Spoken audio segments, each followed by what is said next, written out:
Bismillahirrahmanirrahim. Assalamualaikum warahmatullahi wabarakatuh. Allahumma sholli ala sayyidina Muhammad wa ala ali sayyidina Muhammad. Alhamdulillah kita berjumpa lagi pagi hari ini.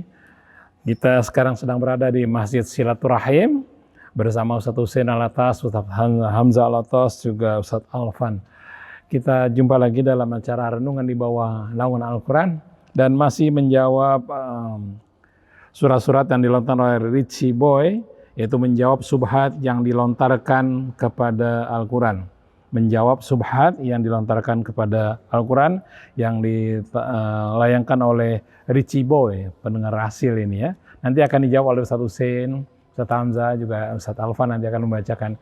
Selamat datang juga untuk Pak Wafi dan Pak Bani di sini dari Pamulang. Terima kasih atas kehadirannya, membuat kita jadi semangat. Di sini juga ada Nezat, memegang kamera.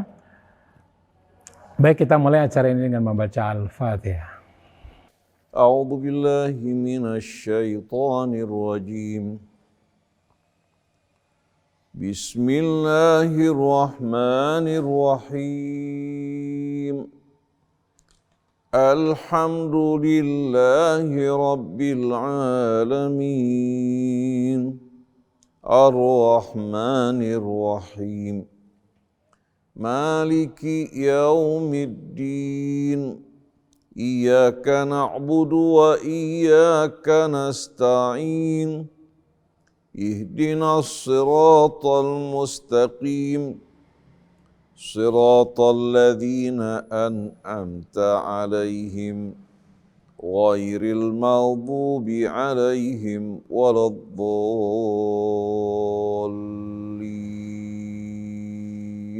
Alhamdulillah kita sudah baca Al-Fatihah. Mudah-mudahan Allah mudahkan kita dalam memahami apa-apa yang nanti diuraikan oleh Ustadz Hussein dan Ustadz Hamzah sehubungan dengan menjawab subhat yang dilontarkan kepada Al-Quran. Untuk surat-suratnya barangkali Ustadz Alfan akan membacakannya satu persatu. Kepada Ustadz Alfan. Bismillahirrahmanirrahim. Assalamualaikum warahmatullahi wabarakatuh. Langsung saja adalah bahwasannya Richie Boy mengajukan pertanyaan-pertanyaan yang sangat banyak sekali tentang syubhat yang dilontarkan kepada kitab suci Al-Quran. Dan ini akan berimbas kepada pemahaman kita, pengeterapan kita terhadap Islam. Salah satu pertanyaan yang ke-9 adalah, mengapa Allah perintahkan membunuh orang kafir? Ini pertanyaan yang ke-9. Dan juga kita kombinasikan dengan pernyataan seorang pendeta, Ustadz. Pernyataan seorang pendeta yang lama sekali dalam keilmuan teologinya, dan beliau memaparkan sudah 8 tahun mempelajari Al-Quran dengan intensif sekali dan dapat memahami Al-Quran. Tapi beliau menyatakan statementnya bahwa dia tidak akan mampu, tidak akan bisa masuk Islam. Ini pernyataannya saya baca. Saya sudah 8 tahun lebih dengan sungguh-sungguh mempelajari Islam secara habis-habisan. Saya menemukan 1001 alasan mengapa saya tidak mungkin menjadi Islam seperti Zakir Naik dan kawan-kawan. Berikut ini adalah alasan-alasan yang saya temukan di dalam ajaran Islam sehingga saya tidak mungkin menjadi Islam seperti Zakir Naik dan kawan-kawan. Surat At-Taubah ayat 29. Allah mengatakan, A'udzubillahi minasyaitonirrajim. Bismillahirrahmanirrahim.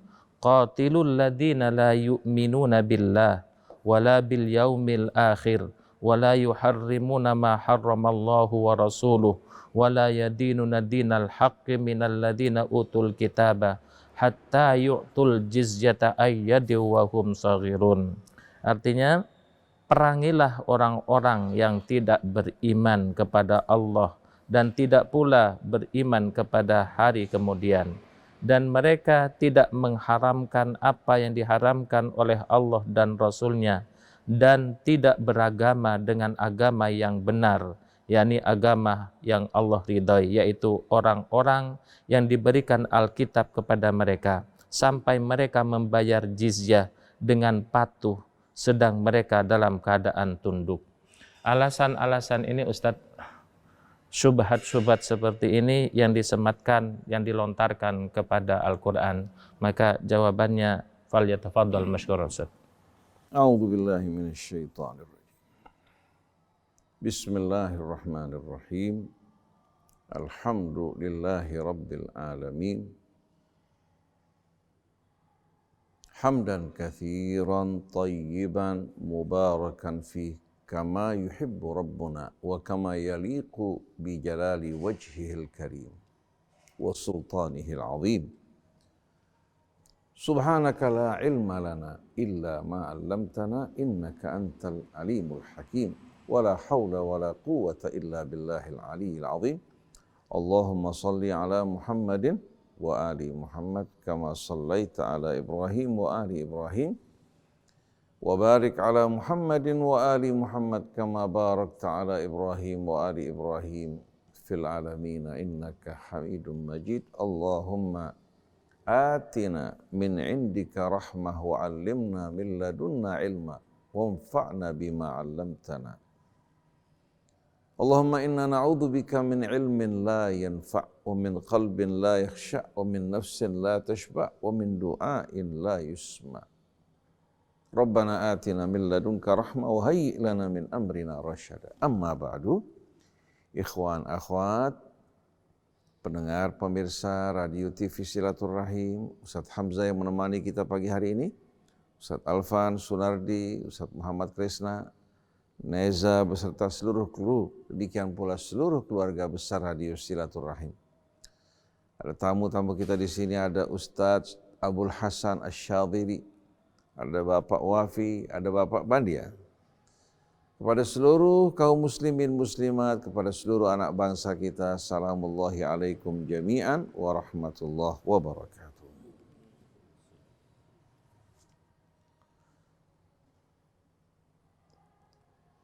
Menjawab syubhat-syubhat yang dilontarkan oleh saudara kita yang bernama Rich Boy, yang dilontarkan oleh saudara kita, seorang pemuda yang kaya. Mudah-mudahan Allah berikan kekayaan baginya, kekayaan, kecerdasan, dan beriman kepada yang benar.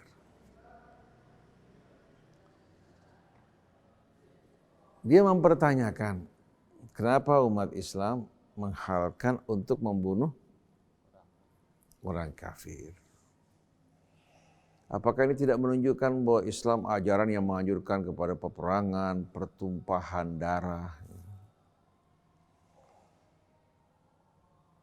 Kalau menurut Saifuddin yang dikenal sekarang sebagai seorang pendeta, dia mengatakan Yesus tidak pernah sama sekali membawa pisau, jangankan alat pembunuhan, bahkan pisau dapur pun tidak pernah dibawa ke sana kemari. Dalam hal ini, dia mengutip beberapa ayat ya, yang terdapat dalam surat An-Nisa, tapi sayangnya dia tidak memahami maksud dari ayat-ayat dan firman Al-Quran. Allah melarang kita untuk menafsirkan Quran sepotong-sepotong. Seperti kalau kita melihat sosok manusia, jangan hanya lihat kepalanya, jangan hanya lihat tangannya, jangan hanya lihat kakinya, jangan hanya melihat tubuhnya, tapi satu kesatuan itu, termasuk diantaranya lahir dan batinnya, baru itu dikatakan sebagai apa? Sosok manusia. Begitu juga Al-Quran yang datang dari sisi Allah. Allah Subhanahu wa ta'ala turunkan ayat-ayatnya. Setiap ayat diturunkan ada mulabasat. Ada apa? Mulabasat yang berhubungan dengan ayat tersebut. Artinya apa? Ada ya, konteks keadaan kondisi yang berhubungan dengan ayat tersebut. Jangan ayat-ayat yang diturunkan pada saat perang berhadapan dengan musuh justru ditafsirkan pada saat-saat damai. Quran membagi orang-orang di luar Islam kepada dua golongan. Satu, kafir harbi. Ya. Kata kafir itu yang ingkar pada apa yang dibawa oleh Nabi kita dari sisi Allah Subhanahu wa ta'ala. Yang kedua, kafir dhimmi atau silmi. Kalau kafir harbi ini bukan hanya mereka ingkar dan kafir menolak ajaran yang disampaikan Nabi kita, tapi dia juga mengangkat senjata memerangi kaum muslimin melakukan teror atau mereka mendukung membantu orang-orang yang memerangi kaum muslimin dengan harta mereka, dengan persenjataan mereka. Ini masuk dalam kategori kafir harbi. Sedangkan yang kedua kafir dhimmi atau silbi adalah orang-orang non-muslim. Mau dia kalangan ahlul kitab, mau dia orang musyrik, hidup bersama kaum muslimin. Mereka hidup dengan damai, ramah, tidak mengulurkan tangan mereka untuk melakukan kejahatan, tidak melakukan teror. Maka kita diperintahkan Allah untuk memperlakukan mereka juga dengan baik dan mulia sebagaimana perbuatan mereka. Oleh karena itu, sebagai contoh bagaimana perlakuan mulia yang ditunjukkan Islam kepada orang musyrik, bukan kepada ahli kitab nih. Mereka orang-orang yang mempersekutukan Allah juga, tapi menerima kitab. Sedangkan orang musyrik ini orang-orang yang tidak menerima kitab. Pada ayat 6 surah Taubah Allah berfirman,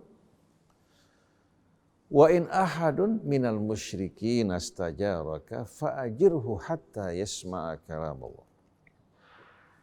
Kalau ada orang musyrik dikejar-kejar, diburu, mohon perlindungan kepada kamu wahai Rasulullah, mohon perlindungan kepada kaum muslimin, lindungi dirinya.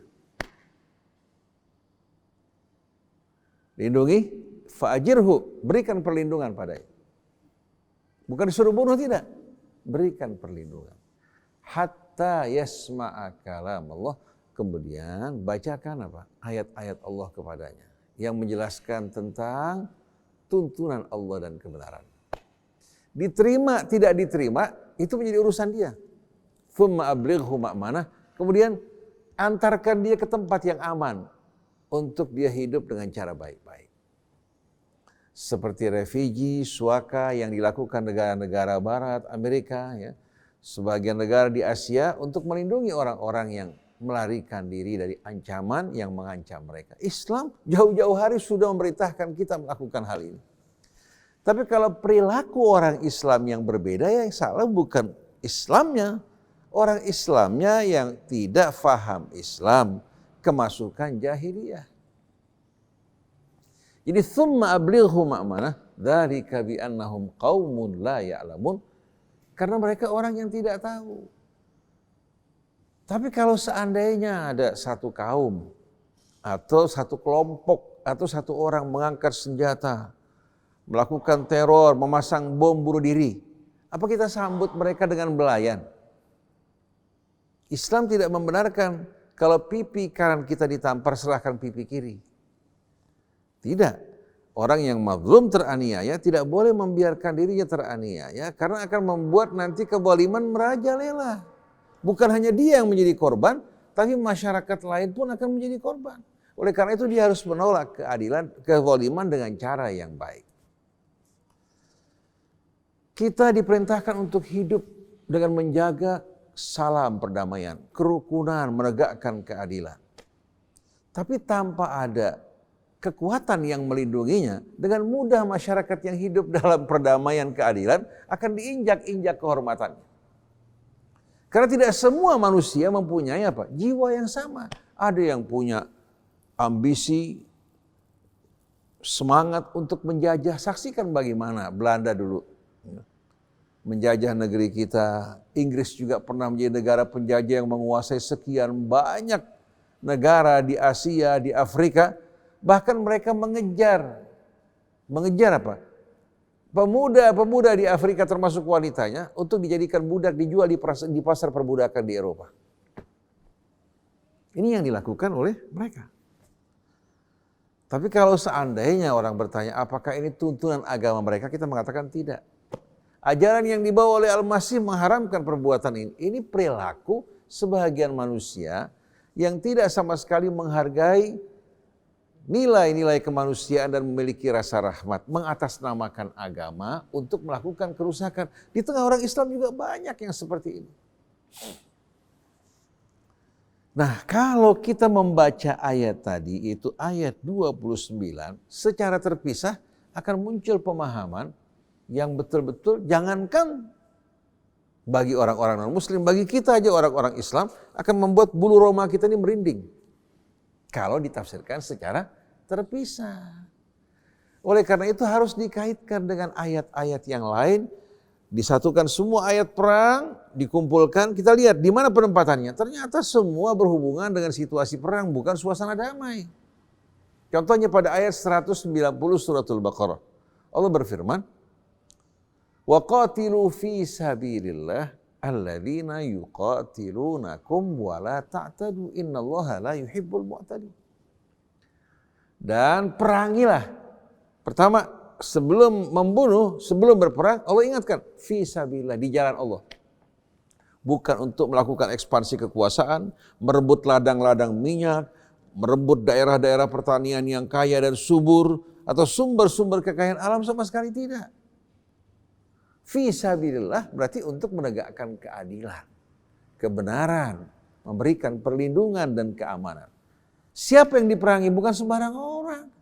Alladzina yuqatilunakum, yang memerangi kalian. Baik dia orang musyrik yang tidak menerima kitab, atau dia orang-orang yang menerima kitab. Kalau kita diperangi, masa kita harus berdiam?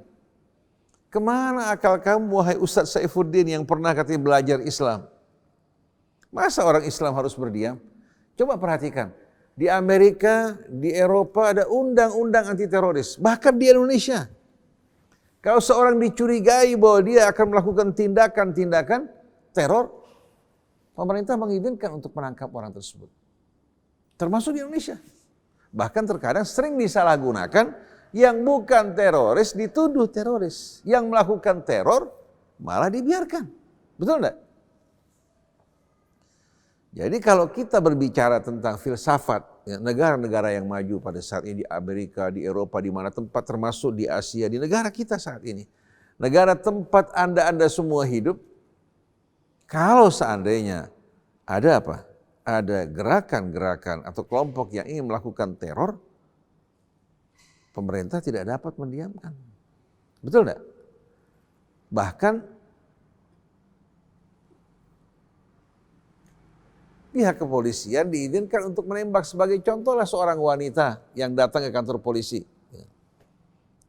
yang katanya melakukan penembakan secara apa? Secara liar, kemudian dia ditembak. Seharusnya ditangkap terlebih dahulu, dan itu bisa dilakukan. Kemudian diberikan hak untuk membela dirinya, ditanya, apakah dia orang waras, apakah dia orang yang sakit, ya? Apakah betul yang digunakan senjata api, apakah merupakan apa? Apakah merupakan pistol yang terbuat dari plastik? Bisa aja. Jadi kalau kita lihat, ya, apa yang Anda katakan bahwa Yesus tidak pernah menggunakan pisau, bahkan pisau dapur pun tidak pernah sama sekali mengajak kepada kedamaian, Islam juga memerintahkan kita begitu dalam berdakwah, wala tujadilu ahlal kitab illa billati hiya ahsan illa alladzina zalamu minhum. Jangan kau berdialog dengan para ahli kitab kecuali dengan cara yang lebih elegan, lebih baik, ya. Argumentasi yang kamu kedepankan dengan akhlak dan adab. Tapi berhadapan sama orang zalim tidak, illa alladzina zalamu minhum, kecuali yang zalim. Bukan ngajak dialog, ngajak berkelahi, mengangkat senjata, melakukan teror. Kalau kita ajak mereka dialog, berhadapan dengan senjata, yang nggak pada tempatnya. Masa lidah berhadapan dengan senjata? Jadi perintah Allah itu untuk memerangi orang yang memerangi kita. Lalu orang-orang kafir yang berbeda agama, yang tidak mengangkat senjata, hidup damai bersama kita, mereka mempunyai hak perlindungan. Silahkan baca fikih Islam yang menjelaskan hak dari kafir dhimmi. Mereka tidak dikenakan apa? Tidak dikenakan sanksi yang sama seperti mereka yang mengangkat senjata. Kemudian kelanjutan dari ayat ini, setelah itu wala ta'tadu, jangan kalian melampaui batas. Orang yang tidak berdosa, yang tidak mengangkat senjata, jangan juga kalian apa? Kalian perangi. Oleh karena itu dalam deklarasi yang diumumkan oleh Nabi, kita berkaitan dengan hak-hak, ya, sipil pada saat perang. Rasulullah melarang orang membunuh orang tua, laki-laki, wanita, anak-anak. Bahkan mereka yang sedang berada di rumah ibadah mereka dilarang untuk diganggu. Ayat berikutnya, waqtuluhum haitsu thaqiftumuhum. Bunuh mereka dimanapun kalian menjumpai mereka. Kalau diputuskan dari ayat sebelumnya, orang bakal bilang apa? Wah, Islam memerintahkan kita membunuh mereka semuanya. Padahal ayat ini berhubungan dengan ayat sebelumnya. Yang diperangi dan dibunuh ini yang memerangi umat Islam yang mengangkat senjata. Kalau mereka meletakkan senjata menyerah, perlakuannya beda. Kalau mereka menyerah, ya, Islam akan perlakukan mereka sebagai tawanan, dimuliakan, kemudian dilihat kejahatan mereka. Kalau seandainya mereka orang-orang yang tidak tahu menahu, terpedaya, mereka bisa dibebaskan cuma-cuma fa imma mannan ba'du wa imma fidaan, atau dengan tebusan tukar menukar tawanan kalau pada masa perang, ya. Atau membayar ganti rugi karena mereka menimbulkan kerusakan.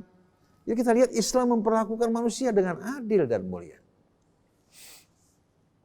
Jadi jangan ayat-ayat perang ya ditafsirkan pada situasi damai seperti saat ini, beda.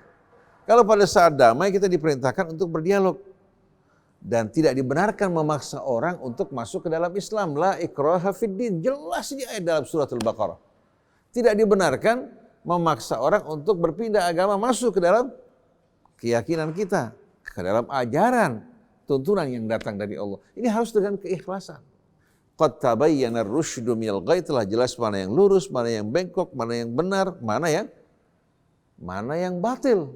Tugas kita menjelaskan. Kalau dia tidak menerima, lakum dinukum waliyadin. Jelas masalahnya. Lana a'maluna walakum a'malukum. Yang penting jangan saling mengganggu. Lalu orang bertanya, bagaimana kok ayat ini seperti kayak berbeda? Qatilul ladzina la yu'minuna billahi wala bil yaumil akhir wala yuharrimuna ma harramallahu wa rasuluh. Perangi mereka-mereka yang tidak beriman kepada Allah dan hari akhirat dan tidak mengharamkan apa yang Allah haramkan, demikian pula diharamkan Rasulnya.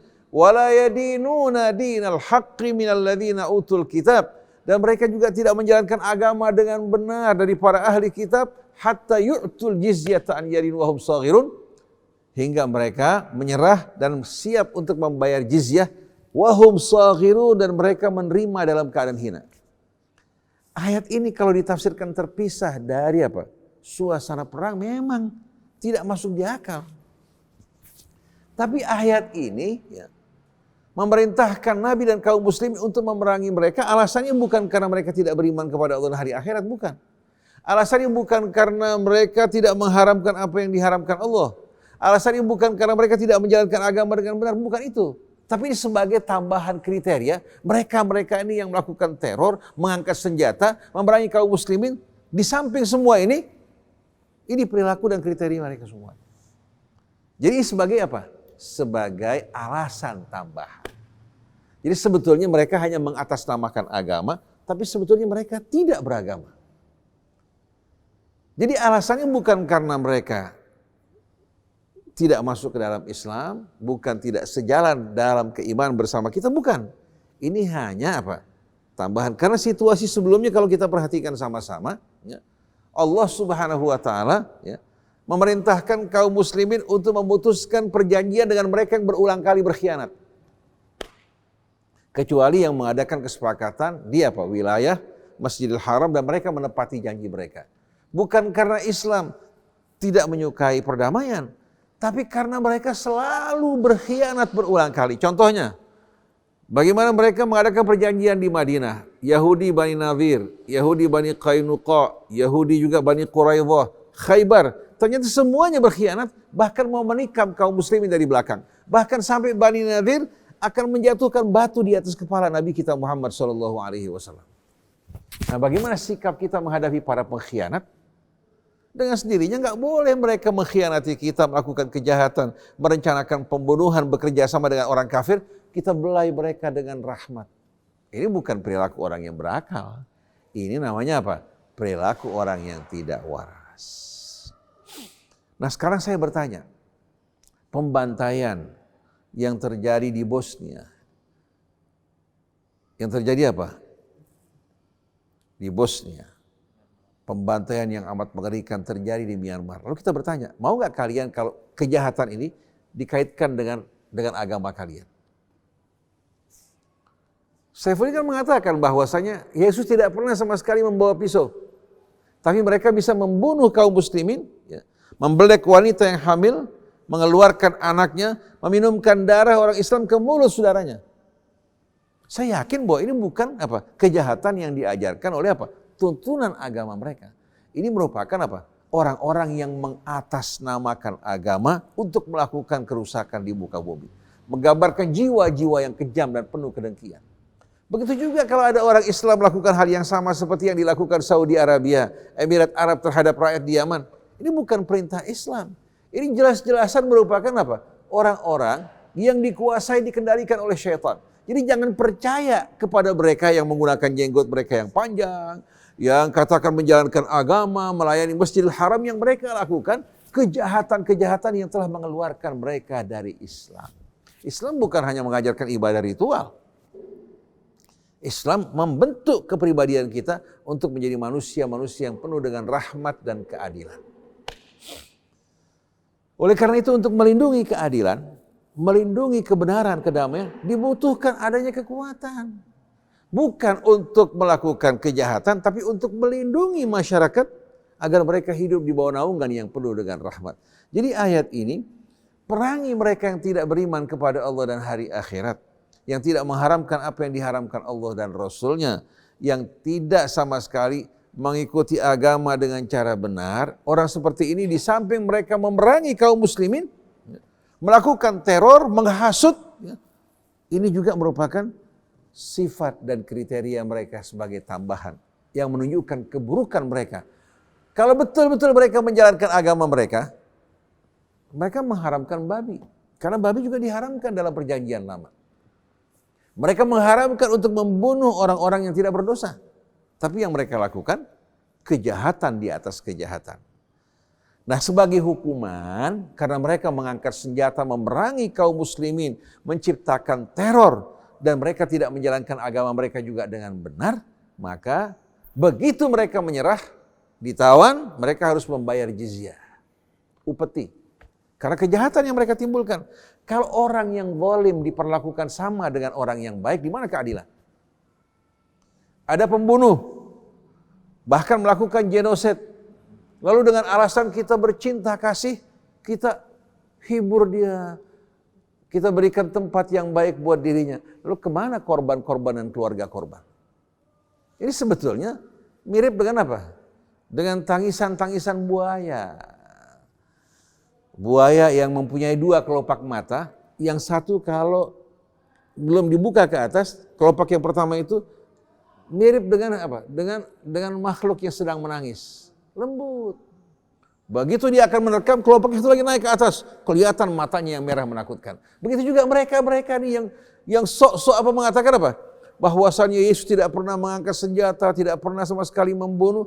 Kita akui Al-Masih Isa ibnu Maryam yang diutus oleh Allah tidak pernah mengajak kepada kerusakan. Nabi juga tidak pernah memulai apa?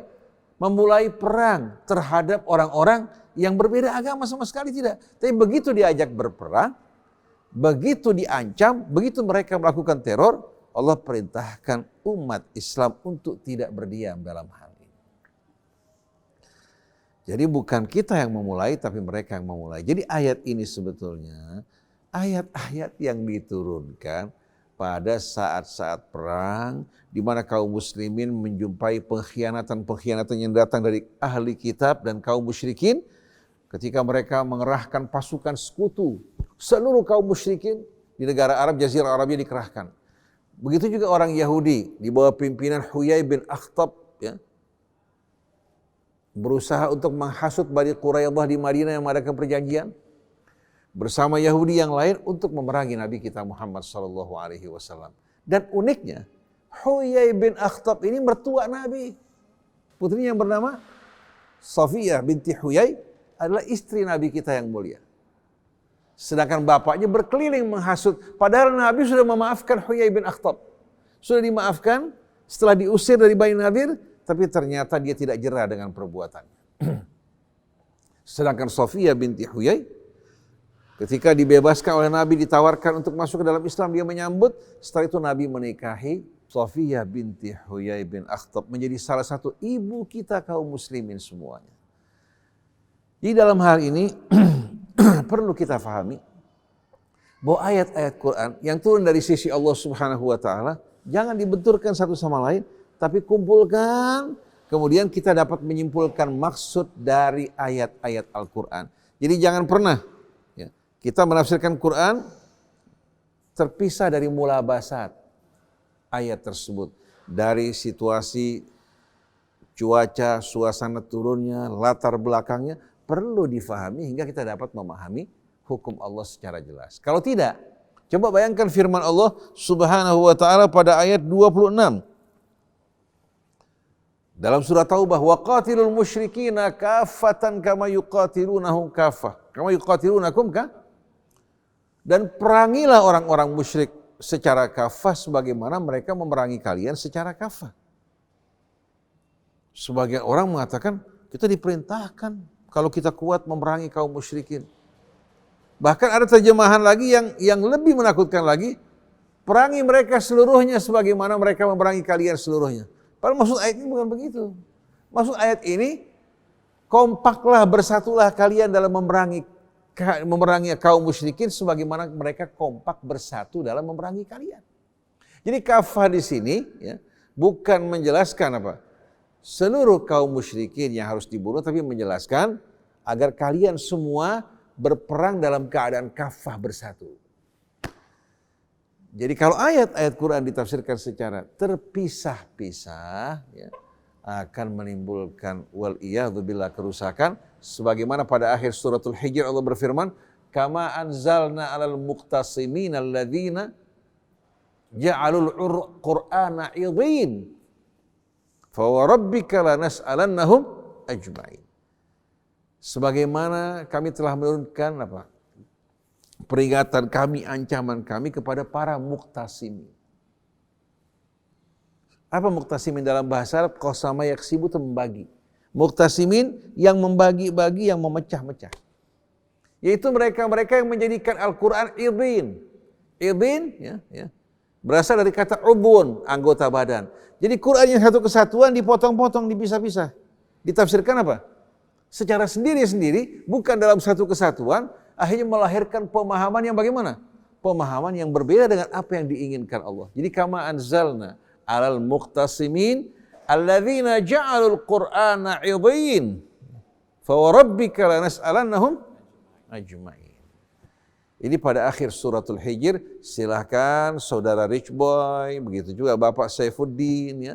Silahkan pelajari, baca ayat ini. Bukan untuk memaksa Anda beriman, tapi untuk mengajak Anda berpikir secara terbuka tanpa didahului oleh persepsi, latar belakang pemahaman Anda atau kefanatikan Anda. Kalau Anda ingin menyambut dan beriman kepada kebenaran, itu untuk keselamatan Anda. Kalau tidak, alhamdulillah kami telah menyampaikan amanat Allah, menjelaskannya apa adanya. Bukan tugas kami untuk memasukkan iman ke dalam hati seseorang. Nah, kita berharap Allah Subhanahu wa taala senantiasa mencerahkan kita dengan petunjuknya dan menjadikan kita orang-orang yang yakin berpegang teguh kepada kebenaran. Selanjutnya Ustaz Hamzah bisa menambahkan. Bismillahirrahmanirrahim. Allahumma shalli wa sallim ala sayyidina Muhammadin wa ala ali sayyidina Muhammad. Alhamdulillah kita telah mendengarkan penjelasan yang komprehensif, yang begitu jelas ya, yang menunjukkan bagaimana pentingnya bagi kita. Ini bukan saja hanya tadi menjawab syubhat yang dilontarkan terhadap Islam, tapi juga ini sebenarnya hendaknya ditujukan dan menjadi perhatian bagi kita sebagai kaum muslimin untuk benar-benar memahami Al-Quran. Untuk bisa memilah-milah ya, mana ayat-ayat perang ya, dan mana ayat-ayat ya, yang secara umum atau saat damai. Jelas sekali bagaimana di dalam Islam, sebagaimana tuntunan dan diutusnya Nabi kita Muhammad sallallahu alaihi wasallam ini adalah rahmatan lil alamin, sebagai rahmat bagi seluruh alam. Oleh karena itu ini terlihat sekali ya, terlihat dalam berbagai ayat Quran, terlihat dari perilaku Nabi kita Muhammad sallallahu alaihi wasallam, bagaimana Rasulullah SAW ini benar-benar sebagai rahmat bagi seluruh alam. Rahmat bukan saja bagi manusia, ya, bahkan bagi tumbuhan, bagi hewan, ya, dan bagi lingkungan. Ya, Jadi harus kita pahami bagaimana ayat-ayat tadi sudah dijelaskan, itu ayat-ayat yang berbicara saat kita perang. Dan ayat-ayat ini sama sekali ya tidak bertentangan dengan ayat-ayat yang memerintahkan bagaimana kita sudah diperintahkan untuk berbuat baik kepada siapapun ya yang tidak memerangi kita, bagaimana kita diperintahkan untuk berlaku adil ya kepada setiap orang. Ini tidak bertentangan. Jadi ayat-ayat yang tadi dijelaskan ya itu adalah ayat-ayat yang berkenaan dengan peperangan. Ya, sungguhnya wajar apabila kita ya diperangi, ya diserang, ya, diambil harta kita, ya kita harus membalas. Dan itu sebenarnya sudah diikuti, dijalani oleh Rasul. Rasul dimusuhin selama 13 tahun di Mekah setelah berdakwah. Dihina, disakiti, bahkan banyak sahabat-sahabatnya yang dibunuh. Rasulullah SAW bersabar. Sampai setelah hijrah pun, ya, waktu hijrah pun itu kenapa Rasulullah hijrah? Karena mau dibunuh. Sampai setelah hijrah, tahun pertama masih belum Allah mengizinkan Rasulullah SAW untuk berperang. Pada tahun kedua baru turun ayat Al-Quran dari surah Al-Hajj, udzina lilladzina yuqataluna biannahum zulimu wa innallaha ala nasrihim laqadir. Diizinkan bagi mereka-mereka yang diperangi. Jadi jelas sekali ilatnya di sini. Kenapa kok Rasulullah harus angkat senjata? Di sini disebutkan ya, karena mereka diperangi. Ya. Wa innallaha ala nasrihim laqadir, dan sungguhnya Allah Maha mampu, Maha kuasa untuk memenangkan mereka. Kemudian disebutkan lagi alasan-alasannya kenapa mereka itu diizinkan untuk berperang. Alladzina ukhriju min diyarihim bighairi haqqin illa ayyaqulu rabbunallah. Yaitu mereka-mereka yang telah diusir dari tanah air mereka ya, dengan tanpa hak. Kesalahan mereka hanya ya karena mereka mengatakan, ya, bukan kesalahan, maksudnya kesalahan yang dianggap oleh kaum musyrikin adalah karena mereka mengucapkan Rabbunallah, Tuhan kami Allah. Nah ini jadi disebutkan bagaimana alasan mengangkat senjata. Dan ketika Rasulullah berperang pun di sana nampak bagaimana rahmatnya Islam ini. Ketika Rasulullah SAW dengan para sahabatnya berperang, Rasulullah SAW pesankan yang diperangi hanya para tentaranya, artinya mereka-mereka yang mengangkat senjata. Jangan membunuh orang tua, jangan membunuh anak-anak, jangan membunuh wanita yang tidak ikut berperang, jangan merusak pohon, jangan merusak bangunan, jangan merusak tempat-tempat ibadah. Ini adalah perang yang dilakukan oleh Rasulullah dan kaum muslimin.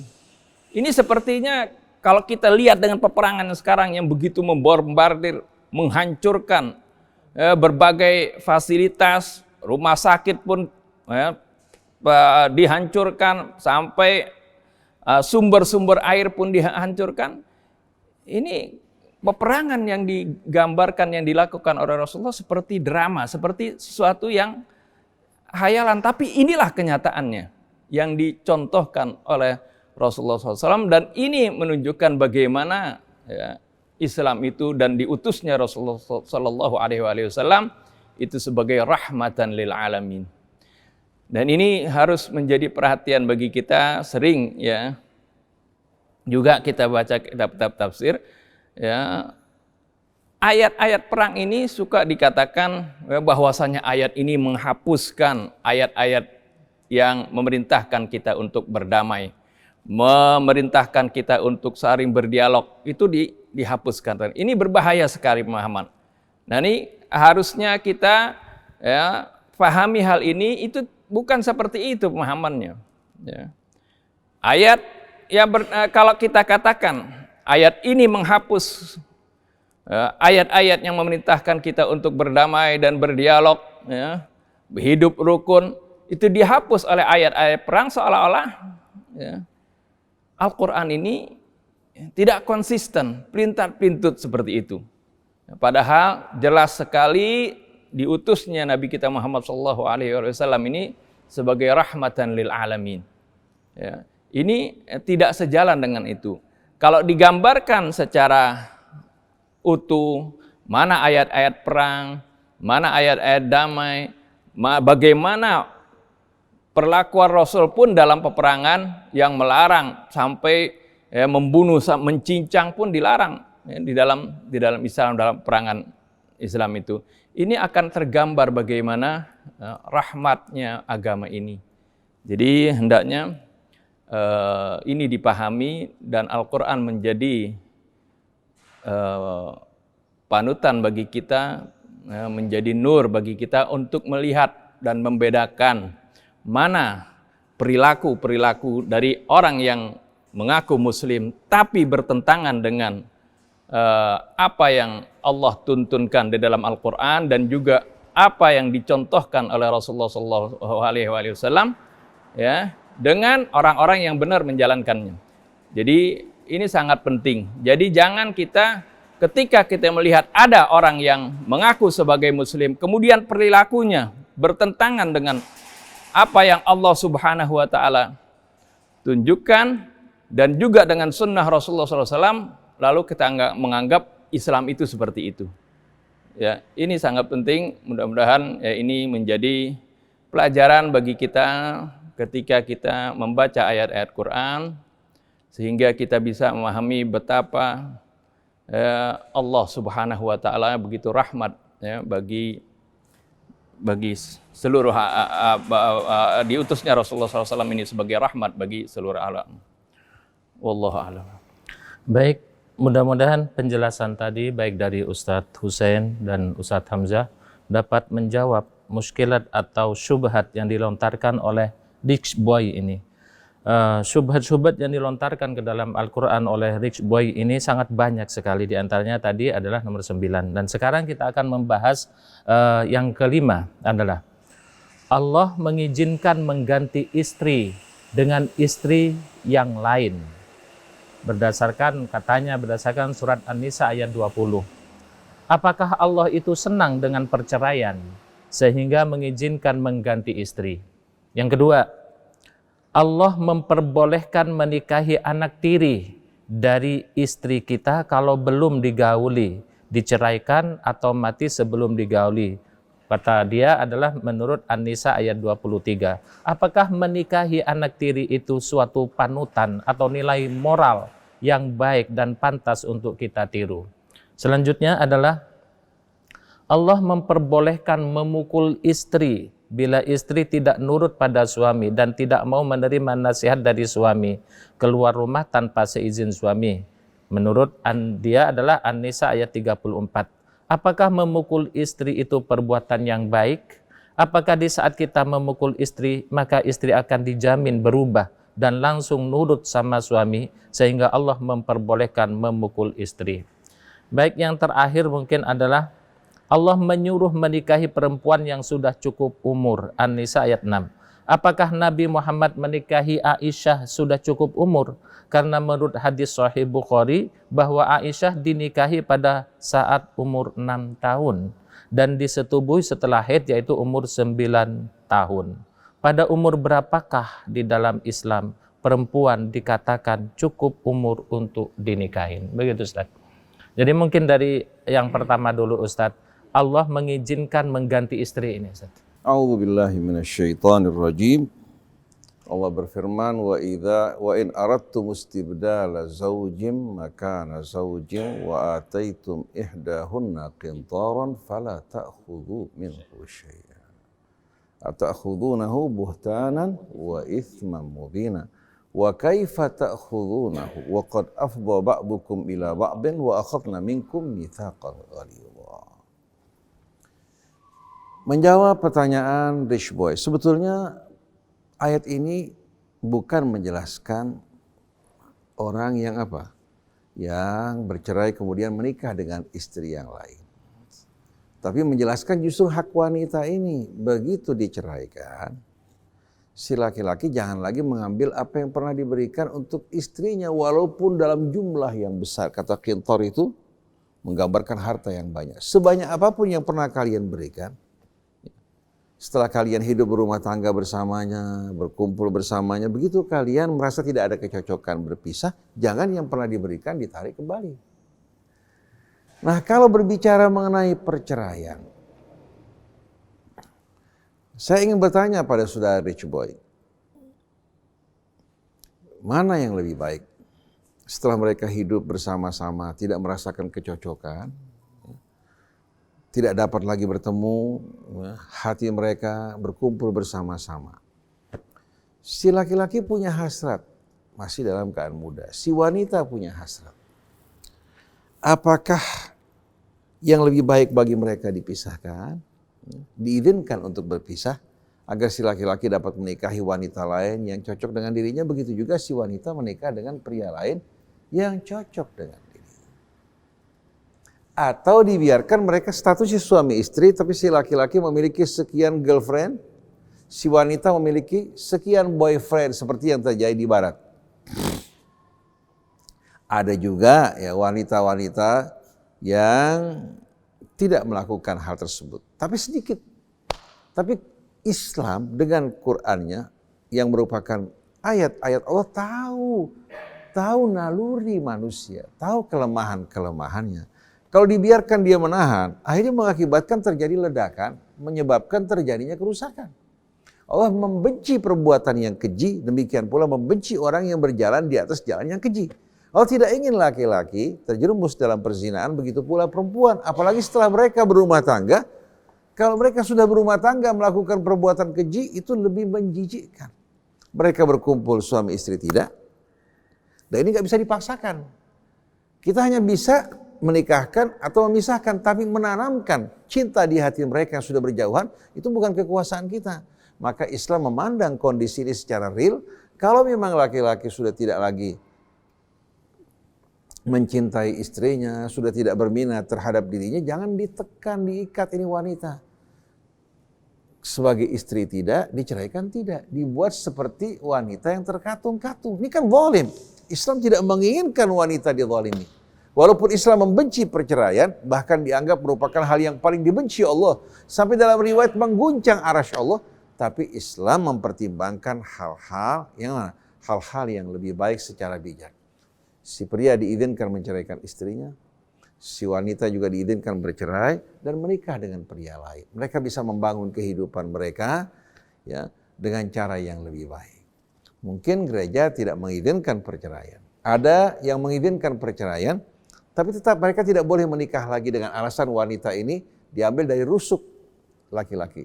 Ini bukan hal yang benar.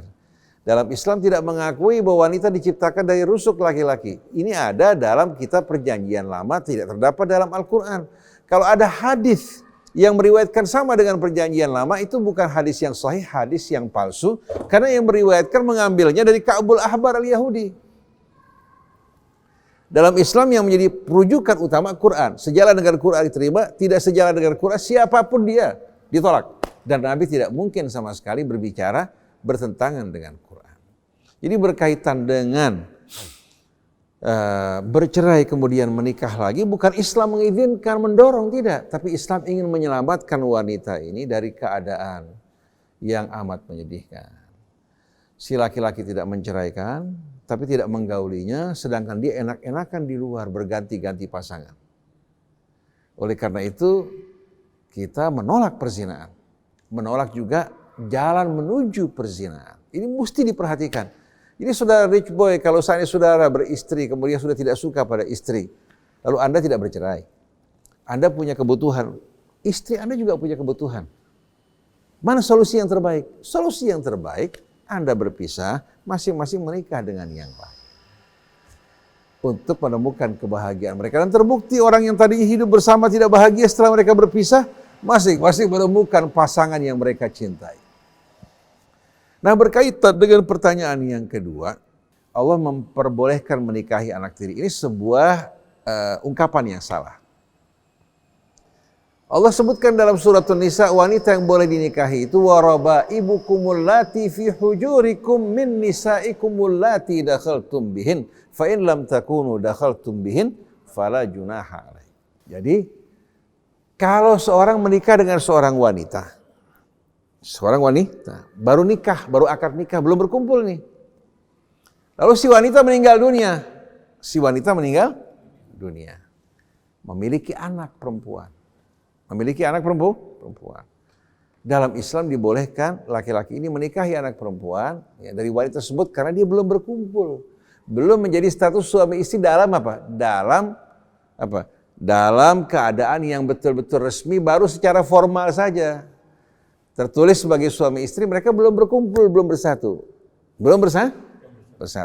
Maka di saat wanita ini meninggal dunia, si laki-laki boleh menikahi anak perempuannya. Itu bukan anak tiri. Belum menjadi anak tiri kok. Betul enggak? Belum berkumpul bersama ibunya. Belum berkumpul bersatu bersama ibunya. Ini jalan luas yang diberikan Islam, dan ini bukan merupakan hal yang melanggar norma. Bukan melanggar norma. Seperti seorang ayah sudah menikah dengan seorang wanita berkumpul, lalu menggauli anak perempuannya. Ini jelas-jelasan waliyadzubillah perbuatan nista, juga menimbulkan kebencian dan kerusakan.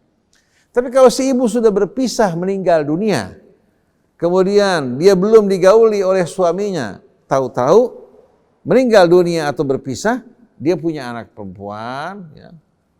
Dia tertarik pada anak perempuan ini, si perempuan tertarik, boleh menikah, tidak ada masalah apa-apa. Islam betul-betul melihat kehidupan ini betul-betul dengan jernih, memberikan solusi juga dengan jernih, tidak membiarkan orang hidup dalam kemunafikan atau menahan diri, menahan nalurinya. Akhirnya akibatnya apa? Terjadi ledakan yang menimbulkan kerusakan, bagaikan tanggul yang jebol. Tapi disalurkan dengan cara yang baik, ke sawah-sawah, ke kebun-kebun, hingga melahirkan tumbuhan yang baik. Tapi kalau tanggul jebol, akhirnya terjadi kerusakan di atas muka bumi. Jadi ini belum menjadi anak, baru menikah secara formal, belum berkumpul. Oleh karena itu tidak ada masalah dalam hal ini. Kemudian yang ketiga? Yang ketiga adalah berkaitan dengan Aisyah, Ustaz. Berapa umur wanita bisa dinikahi? Karena dalam Bukhari Allah menyuruh menikahi perempuan yang sudah cukup umur. Apakah Nabi Muhammad menikahi Aisyah sudah cukup umur? Karena menurut hadis Sahih Bukhari bahwa Aisyah dinikahi pada umur 6 tahun dan berhubungan badan pada umur 9 tahun setelah menstruasi, Ustaz. Pertama, saudara Rich Boy, apa yang Anda sebutkan perintah Al-Quran menikahi wanita cukup umur tidak terdapat dalam ayat 6. Ayat 6 ini berbicara mengenai anak yatim yang sudah Yang sudah dewasa, diuji terlebih dahulu. Apakah dia mampu untuk menerima harta, menjaganya, apa tidak? Kalau dia berakal menerima hartanya dengan cara baik-baik, bisa mengolah, tidak menyia-nyiakan, diserahkan padanya. Itu berkaitan dengan harta anak yatim, bukan berkaitan dengan menikahi wanita yang cukup umur. Lalu saya bertanya, cukup umur itu berapa sebetulnya? Apa 50 tahun? 60 tahun? Apa 30 tahun? 20 tahun? Dari negara ke negara, dari tradisi ke tradisi berbeda-beda. Di wilayah Indonesia ini kita jumpai ada laki-laki dalam usia muda, bahkan baru tamat SMP, menikah dengan wanita yang di bawahnya SD. Oleh karena itu, wanita dinikahi, ya, digauli setelah dia dalam keadaan baligh. Dalam keadaan baligh. Jadi bukan menerima dengan keterpaksaan, karena wanita sebelum baligh bisa digauli akan membalimi dirinya. Jadi pada saat dia baligh, baru wanita tersebut ya digauli. Kalau seandainya ada nikah ikatan di bawah tangan, katakan orang tua menikahkan anak laki-lakinya dengan seorang tua juga menikah perempuannya, pada masa kanak-kanak diikat dalam pernikahan, tapi belum berkumpul sampai mereka dewasa. Nah, dewasa bagi seorang wanita itu pada saat dia baligh. Bukan harus tamat menjadi sarjana, bukan.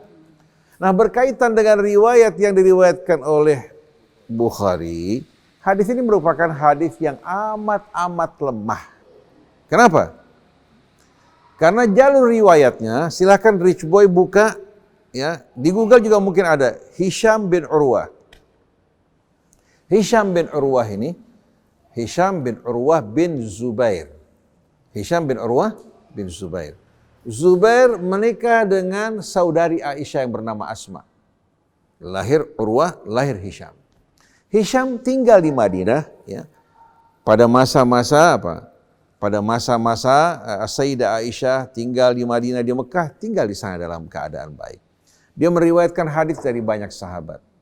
Tapi setelah itu dia hijrah menuju Irak.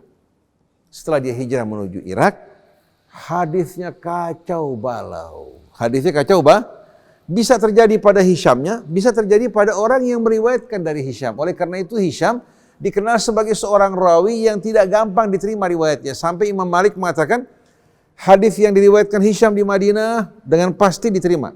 Tapi hadis yang diriwayatkan sewaktu Hisham pindah ke Irak, tidak dapat diterima. Nah sekarang sulit bagi kita untuk membedakan hadis Hisham yang di Madinah atau hadis Hisham yang di mana? Di Irak. Dan Hisham menurut kami banyak meriwayatkan hadis-hadis mungkar. Oleh karena itu riwayat Hisham dari Aisyah merupakan riwayat yang tidak dapat diterima. Apalagi yang meriwayatkan satu orang. Jadi riwayat yang mengatakan bahwasannya Sayyidah Aisyah dinikahi usia 6 tahun. Kemudian umur 9 tahun. Ya, 9 tahun digauli. Ini merupakan riwayat yang tidak benar. Saya bawakan juga riwayat Bukhari juga yang menunjukkan apa? Bertentangan dengan hadis ini. Pada saat Aisyah meraba ke sebelahnya menjumpai Nabi tetap berada di sampingnya. Pada malam Nabi dimi'rajkan. Ini menunjukkan bahwa yang dimi'rajkan bukan jasad Nabi kita, coba ruhnya. Oleh karena itu seorang penulis Hasan Haikal menulis sebuah buku ya. Muhammad Rasulullah Husain Haikal, bukan Hasan Husain Haikal, menulis sebuah buku Muhammad Rasulullah meriwayatkan hadis Aisyah dari Bukhari ini yang menyatakan Sayyidah Aisyah pada malam itu meraba ke sebelahnya menjumpai Rasulullah di sampingnya. Hadis ini sahih apa tidak? Batil. Kenapa? Karena Aisyah pada saat itu kan belum kumpul bersama Rasulullah. Kumpulnya setelah Nabi hijrah ke Madinah. Bagaimana mungkin Sayyidah Aisyah pada malam itu tidur bersama Rasulullah padahal belum bersatu? Belum bersatu. Jadi kita lihat bagaimana dalam hadis Bukhari terdapat dua hadis yang kontradiksi satu dengan lainnya. Dua-duanya batil. Riwayat Hisham yang mengatakan Sayyidah Aisyah menikah usia 6 tahun batil. Begitu juga riwayat yang mengatakan bahwa Sayyidah Aisyah di malam Mi'raj ketika di Mekah meraba ke samping Rasulullah berada di sampingnya. Pada saat itu Rasulullah belum berkumpul bersama Sayyidah Aisyah. Jadi kalau kita lihat hadis-hadis yang simpang siur di mana-mana, kita jumpai banyak keanehan-keanehan. Kita menerima hadis bukan karena melihat Bukharinya, bukan karena melihat Muslimnya, Tirmidzinya, Ibnu Majahnya, tapi kita di samping melihat sanad, melihat isi kontennya, sesuai dengan Quran apa tidak? Sesuai dengan fakta kebenaran apa tidak? Kalau tidak sesuai, hadis tersebut mardud. Kenapa? Karena Quran ditulis lebih dulu. Hadis ditulis belakang hari, bukan atas perintah Rasul. Bahkan Rasulullah melarang orang menulis hadis. Kemudian satu lagi, saya bertanya, kalau kita buka Al-Quran, kita temukan pada permulaan suratul Fatihah, Bismillah ditulis sebagai ayat yang pertama. Betul enggak? Bismillah ditulis sebagai ayat pertama pada suratul Fatihah. Tapi kenapa kalau kita membaca Al-Fatihah, banyak orang membaca tanpa Bismillah? Karena hadis. Terdapat di Bukhari 2 hadis. Satu hadis mengatakan bahwa Nabi membaca dengan mengangkat suara keras membaca Bismillah. Satu lagi tidak membaca Bismillah. Kira-kira dari 2 hadis kita mau ambil yang cocok dengan Quran, apa yang tidak cocok? Jadi ayat pertamanya ditulis Bismillah, jelas-jelasan. Bisa buka suratul Fatihah, kita akan temukan Al-Fatihah merupakan ayat pertama. Dan Quran menyebutkan bahwasannya Allah menurunkan 7 ayat yang berulang-ulang yang berisikan pujian kepada Allah. Walaqad atainaka sab'an minal mathani wal Qur'anal azim. Jumhur bersepakat bahwa itu merupakan suratul Fatihah. Kalau Bismillah dihilangin cuma 6 ayat. Jadi kalau kita mengoreksi hadis bukan melihat siapa rawinya, melihat cocoknya dengan Al-Quran, itu merupakan apa? Furqan dan mizan. Jadi berkaitan dengan hadis Aisyah yang diriwayatkan Bukhari menikah pada usia 6 tahun, atau di malam Mi'raj Sayyidah Aisyah meraba ke sebelahnya, Nabi masih dijumpai di sebelahnya, itu merupakan hadis-hadis yang batil. Tidak ada keberatan sedikit pun untuk menolak hadis ini. Dan kita berani mempertanggungjawabkan di hadapan Allah Subhanahu wa taala. Jadi saudara Rich Boy, wanita dalam Islam dinikahi pada saat dia baligh, berakal dan dewasa. Ditandai dengan haid kalau seorang laki-laki, ya, ditandai dengan baleghnya. Nah, kalau saat ini orang sudah baligh tapi masih belum dewasa, yang salah bukan Allah, bukan ajaran agama, yang salah kitanya yang tidak mendidik anak kita. Betul enggak? Anak kita sekarang jangankan baru balik, 25 tahun masih bingung hari depannya ngapain, nggak tahu. Ada orang didik orang tuanya hanya tamat SMP. Orang tuanya didik dengan tanggung jawab, dengan amanat, subhanallah, pada usia SMP bisa menjadi penanggung jawab untuk keluarganya pada saat abahnya tidak ada.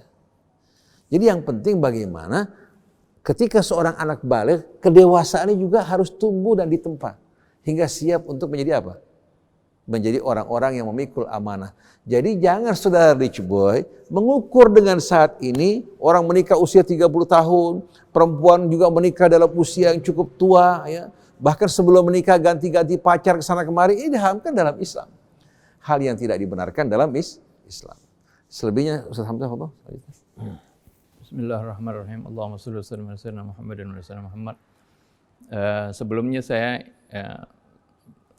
ingin menambahkan yang tadi masalah jizyah, ya. Jizyah itu sebenarnya diberikan kepada orang yang siap bergabung dengan kaum muslimin secara damai, hidup secara damai. Ini adalah merupakan suatu imbalan sebenarnya bagi keamanan yang diberikan oleh pemerintah Islam pada waktu itu. Jadi jizyah itu sebagai imbalan buat keamanan mereka, karena kaum muslimin melindungi mereka, ya, dari serangan musuh. Ini terbukti zaman Sayyidina Umar ketika kaum muslimin tidak bisa melindungi, ada daerah yang dekat dengan Syam yang mereka, ya, bergabung dengan kaum muslimin. Ketika kaum muslimin tidak bisa melindungi mereka, dibebaskan jizyahnya, ya, karena ini sebagai tanggung jawab kaum muslimin untuk melindungi mereka ketika jizyah itu diterima, ya. Hal ini juga kalau dilihat dari kehidupan sekarang ini, kehidupan modern, bagaimana kan kita itu sebagai warga negara itu diwajibkan bayar pajak, itu kan. Itu sebenarnya harus ada imbalannya kan bagi warga negara untuk mendapatkan keamanan, ya, fasilitas umum dan sebagainya. Itu juga sebenarnya itulah yang diterapkan oleh Allah Subhanahu wa taala dalam masalah jizyah ini, karena mereka ketika bergabung dengan kaum muslimin, mereka diberikan keamanan, ya, dan perlindungan oleh pemerintah Islam itu. Dan berkaitan dengan umur Sayyidatina Aisyah ketika menikah dengan Rasulullah SAW, memang artinya ketika kita ini mengambil satu hadis, hanya satu hadis, padahal ada riwayat-riwayat hadis yang kalau kita satukan menjadi bertentangan, itu kita tidak menelitinya gitu. Banyak sekarang ada yang meneliti, ya, di antaranya Dr. Adnan Ibrahim, itu dia membuat disertasi tentang umur Sayyidatina Aisyah ketika menikah dengan Rasulullah SAW. Salah satunya dia mengambil hadis, yaitu bagaimana ketika Rasulullah di perang Badar itu, Sayyidatina Aisyah ikut membawakan girbah. Ya, girbah, kok diizinkan perang ini? Kalau dibilang katanya baru 9 tahun kok sudah ikut berperang. Ya. Padahal Ibnu Umar saja, seorang laki-laki mau ikut berperang, di hadis Bukhari juga, mau ikut berperang pada waktu itu dia belum berumur 15 tahun. Nggak diizinkan sama Rasulullah SAW. Ya. Pada waktu perang Uhud, ya, sudah berumur 15 tahun baru diizinkan. Ini menunjukkan kok waktu itu Sayyidatina Aisyah diizinkan.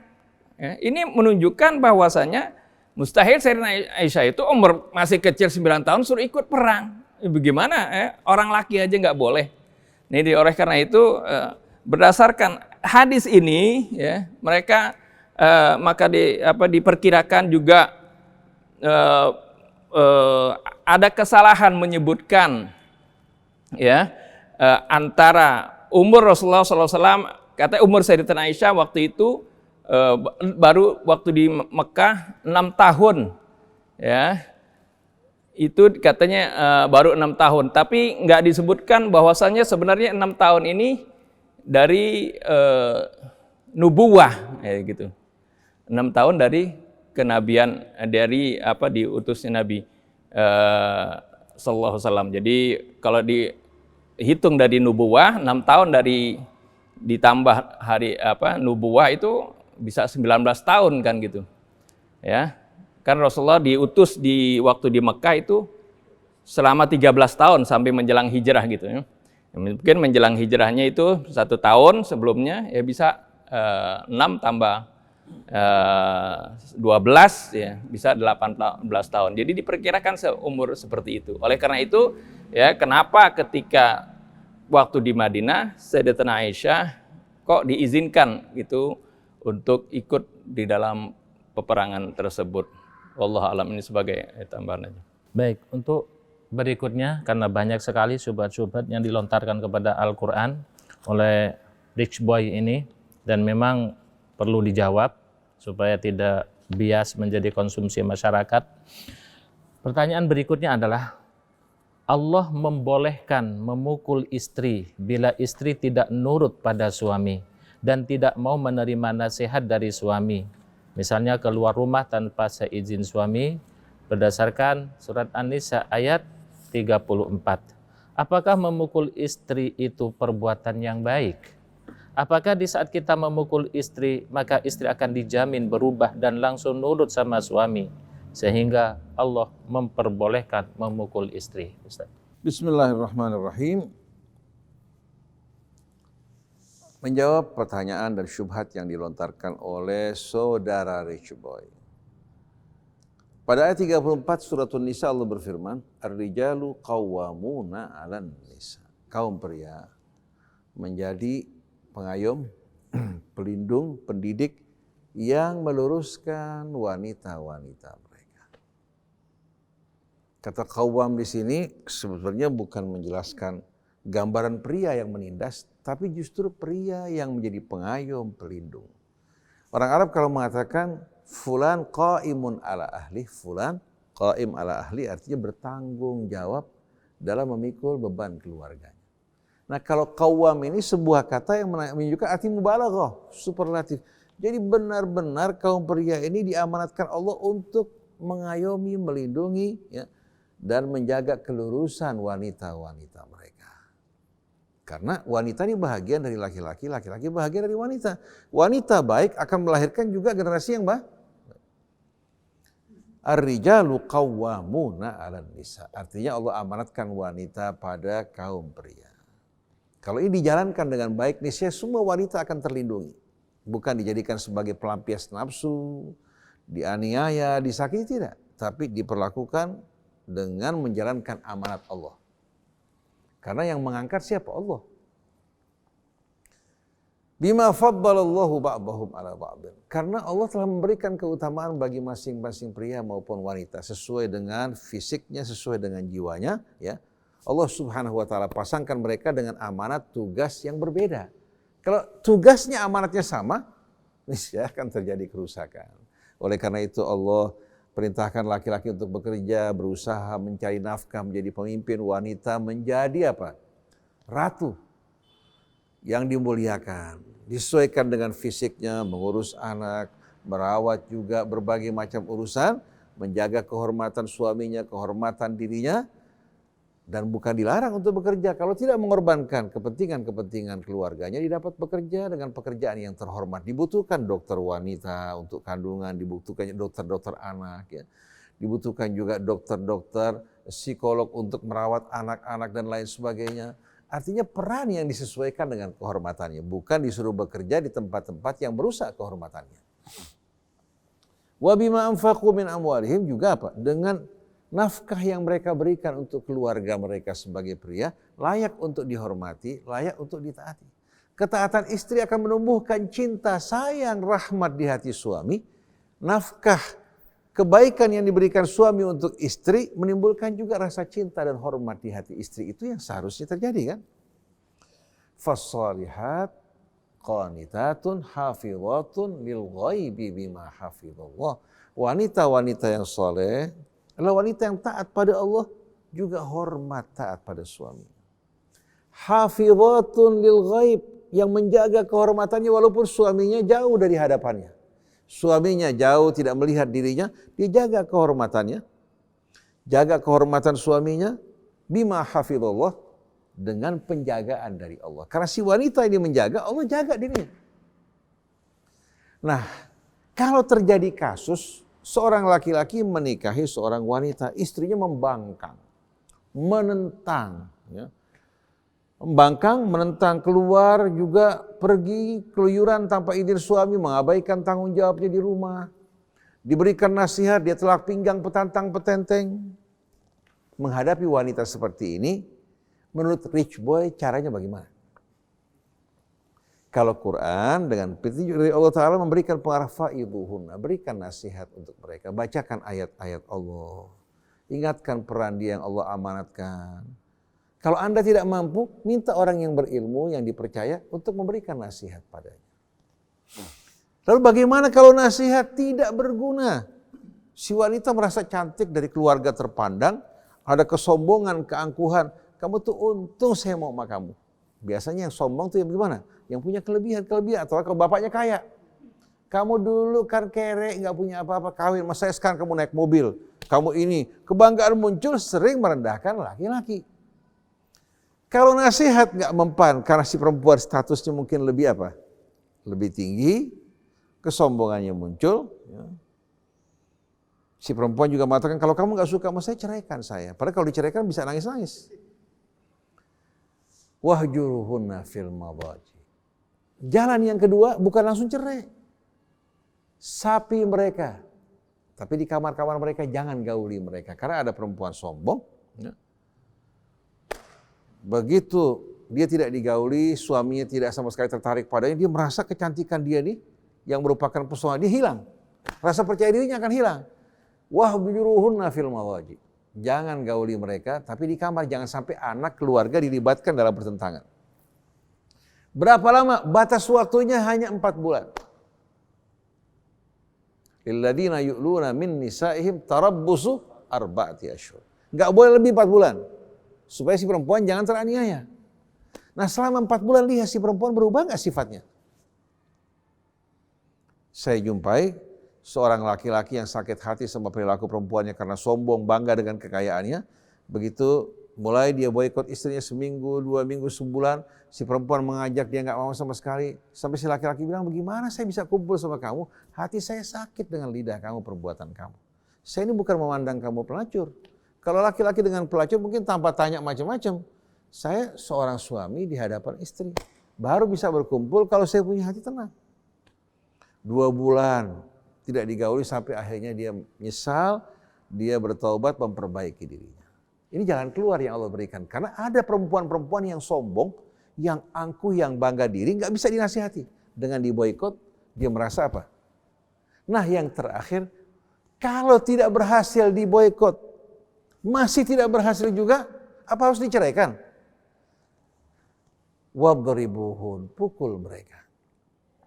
Tapi ingat, bukan memukul seperti seekor anjing, tapi darban ghaira mubarrihin. Rasul bilang, pukulan yang tidak melukai, bukan daerah wajah, bukan daerah apa? Daerah kaki, hanya pukulan sebagai pendidikan. Ada perempuan, subhanallah, satu suaminya ngomong, dia ngomong 1000. Ntar teriak-teriak, bahkan depan mertuanya, nggak ada malunya sama sekali.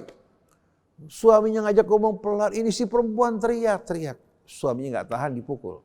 Begitu dipukul langsung berubah. Langsung berubah, yang tadi nggak nurut, langsung nurut. Orang bertanya, aneh ini perempuan, kenapa setelah dipukul nurut?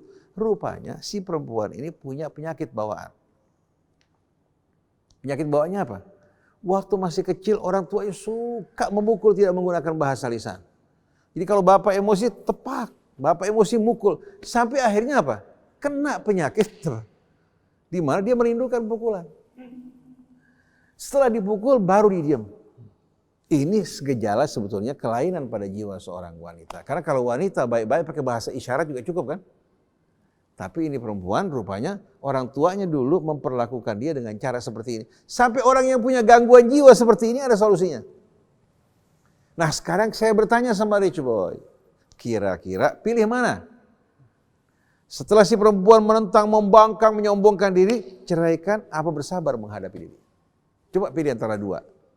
Menurut Anda diceraikan, dipisahkan? Ya.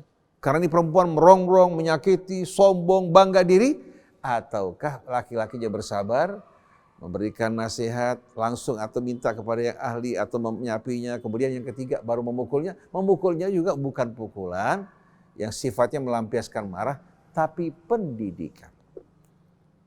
Kalau orang seperti saya, ya, untuk masuk ke fase ketiga berat memukul. Saya nggak tahan, apalagi saya nggak mau memulai membiasakan diri saya memukul seorang wanita. Kalau saya keputusan dalam hal ini bukan tidak mentaati hukum Allah, tapi saya lebih suka berpisah ya, setelah fase kedua daripada harus memukul. Tapi ada memang wanita-wanita justru kebaikannya, kesadarannya kembali setelah dipukul. Dan ini bukan sedikit. Bukan sedikit, sekian banyak wanita yang membawa gangguan jiwa seperti ini. Silakan baca ya. Pengalaman-pengalaman yang berhubungan dengan pengalaman yang dialami dokter jiwa banyak menceritakan kasus seperti ini. Bahkan ada wanita tidak mau digauli kecuali kalau dipukul sama suaminya. Ini kan kelainan jiwa. Nah ini yang ketiga ini solusi terapi untuk wanita yang punya kelainan jiwa. Karena kalau wanita sehat, berakal, baik dengan bahasa isyarat faham. Al-aqil tughnihil isyarah. Orang yang berakal dengan bahasa isyarat cukup. Seperti kita masih kanak-kanak dulu. Begitu kita minta sesuatu, ada tamu, ada apa, orang tua baru nakal mata begitu, kita langsung lari. Pakai bahasa isyarat. Atau katakan, kita lewat di kamar orang tua tidur, atau pakai bahasa isyarat, langsung diam. Kalau sekarang anak-anak, orang tua tidur, dia tendang, dia masuk ke dalam. Terjadi perubahan kondisi keadaan sekarang, betul tidak? Begitu juga keadaan wanita, pria zaman sekarang, setelah berkembangnya kehidupan begitu luar biasa, banyak gangguan-gangguan pada jiwa manusia dan solusinya ternyata terdapat pada petunjuk Allah Subhanahu wa taala. Oleh karena itu, saya mengajak Rich Boy membaca Al-Qur'an dengan tenang, dengan teduh, mengaitkan ayat dengan ayatnya. Insya Allah Anda akan dikumpulkan bersama Al-Masih alaihi salatu wassalam. Bersama para nabi, bersama Nabi kita Muhammad sallallahu alaihi wasallam. Kebenaran bukan hanya milik orang Islam. Banyak orang Islam meninggalkan kebenaran ini. Anda juga dari luar Islam kalau melihat kebenaran, silahkan Anda sambut. Yang selamat di hadapan Allah bukan yang KTP-nya Muslim, tidak. Tapi yang menjalankan nilai-nilai Islam dengan penuh kehormatan. Wallahu a'lam. Bismillahirrahmanirrahim. Allahumma shalli ala sayyidina Muhammadin wa ala sayyidina Muhammad. Saya ingin menambahkan tadi Ustaz Husain yang bilang sindiran itu atau isyarat ya. Memang sudah jelas tadi bagaimana tahapannya dalam Al-Qur'an ketika melihat istri itu nusyuz. Nusyuz ini sombong, angkuh, ya, bahkan artinya menghinakan suami seperti itu. Nah, tahapannya sudah jelas tadi. Kemudian tahap terakhir, ini terakhir ya, fadribuhunna di sini juga seperti sudah disebutkan tadi, ya, darban ghaira mubarrih, artinya pukulan yang tidak melukai, ya, tidak bikin biru atau apa seperti itu. Ini sebagai isyarat bahwasanya ini adalah hukuman buat wanita yang nusyuz tersebut. Dan ini merupakan peringatan. Dan juga yang kedua, makna fadribuhunna bisa juga diartikan seperti kayak isyarat tadi, ya, sebagai sindiran. Ini pernah di dalam Al-Quran juga disebutkan dalam surah Al-Ahzab, ya. Bagaimana diceritakan ketika para istri Nabi itu melihat para istri sahabat mendapatkan ghanimah yang banyak terutama sekali setelah perang Khaybar gitu. Mungkin banyak pakai gelang, pakai kalung seperti itu. Ya. Dan istri-istri Nabi ingin minta nafkah lebih gitu, tambahan ya. Jadi pengen seperti istri para sahabat. Nah, Rasulullah SAW kan mengutamakan dulu kaum muslimin yang lain atas dirinya. Akhirnya turun ayat ini, ya ayyuhan nabiyyu, ya, Qul li azwajika in kuntunna turidnal hayatad dunya wa zinataha fata'alaina umatti'kunna wa usarrihkunna sarahan jamila. Wa in kuntunna turidnallaha wa rasulahu wad daral akhirata fa innallaha 'adda lil muhsinati minkunna ajran 'azima. Wahai Nabi, qul li azwajika, katakan kepada para istrimu, in kuntunna turidnal hayatad dunya wa zinataha, kalau kalian ingin menginginkan kehidupan dunia dan perhiasannya, fata'alaina, mari ya, umatti'kunna wa usarrihkunna sarahan jamila. Mari ya, oke, saya akan berikan kepada kamu perhiasan dunia itu. Tapi setelah itu wa usarrihkunna sarahan jamila. Ya, setelah itu aku ceraikan kalian dengan cara baik-baik. Ini sindiran, ini kan pukulan. Jadi, kalau udah dibilangin, tentunya sudah dinasihati sebelumnya ya. Kita harus hidup sederhana, prihatin, kita harus memberikan contoh kepada yang lainnya seperti itu. Nah, tapi ketika mereka tidak mau juga, pengen misalnya perhiasan dunia, pengen bersenang-senang seperti itu, Rasulullah bilang, ya, nanti saya usahakan itu. Tapi setelah itu, usarrihkunna sarahan jamila, aku akan ceraikan kalian dengan cara baik-baik.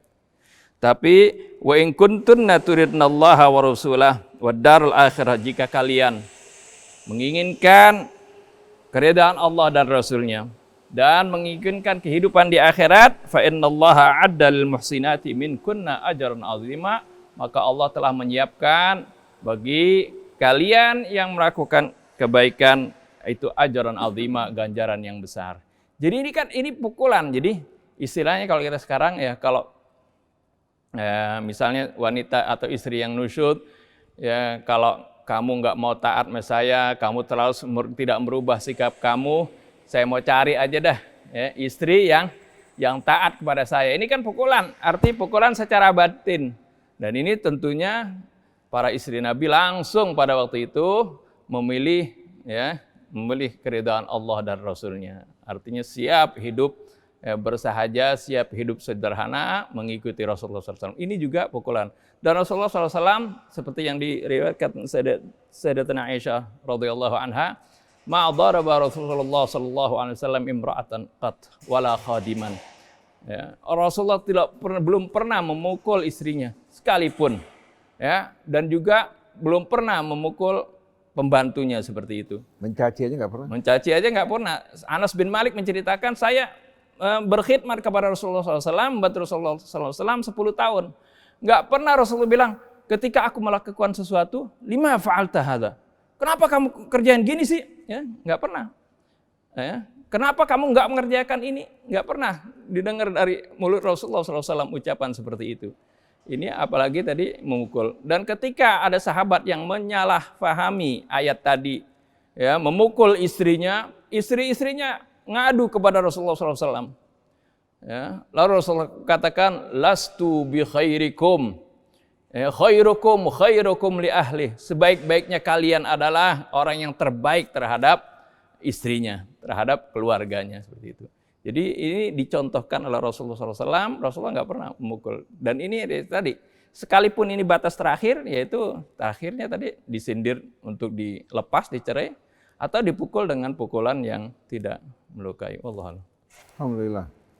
Jadi kesimpulannya tadi bahwa sahabat ketika mendengarkan ayat tadi rupanya menyalahgunakan sebagiannya. Jadi begitu emosi sedikit main tangan. Pada tahapan ini kan berikan nasihat. Kemudian di boikot, baru setelah itu dipukul. Dan ini berlaku bukan untuk setiap wanita yang nusyuz, yang membangkang, yang sombong, tapi kalau hanya kesalahan sedikit, main pukul yang terjadi kan, piring jatuh, plak.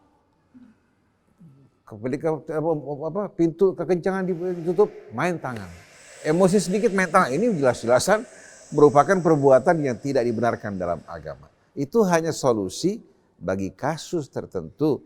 Wanita-wanita yang membangkang, menentang, melampaui batas penuh kesombongan, baru pada saat itu diberikan solusi ini. Ya. Tapi ini juga merupakan hal yang berat, karena laki-laki kalau biasa sekali memukul, akan mengulangi untuk kedua kalinya. Waliyadzubillah, mudah-mudahan Allah jadikan tangan kita bersih dari kehormatan, dari hak-hak saudara kita, termasuk keluarga kita, Dan juga kita berharap istri kita dijadikan wanita-wanita yang salihah, yang taat, yang berbakti, yang menjaga kehormatan mereka baik pada saat kita ada maupun pada saat kita tidak ada. Dan Allah kumpulkan kita semua bersama Nabi kita Muhammad sallallahu alaihi wasallam. Subhanakallahumma bihamdik asyhadu an la ilaha illa anta astaghfiruka wa atubu ilaik. Wal afu minkum. Waalaikumsalam warahmatullahi wabarakatuh. Terima kasih Dr. Sayyid Ustaz Hamzah. Ya, banyak sekali di dalam masyarakat pertanyaan-pertanyaan yang datang dari non-muslim. Kadang-kadang kita susah untuk menjawabnya. Tadi sudah diuraikan oleh Ustaz Hussein dan Ustaz Hamzah, ya, alhamdulillah. Baik, kita akan jumpa lagi pada pekan depan. Saya Muhammad Krishna, Neza, kemudian juga Anis Mualim, Fahri, dan Yusuf Subangkit. Mohon pamit. Wabillahi taufiq wal hidayah. Wassalamualaikum warahmatullahi wabarakatuh.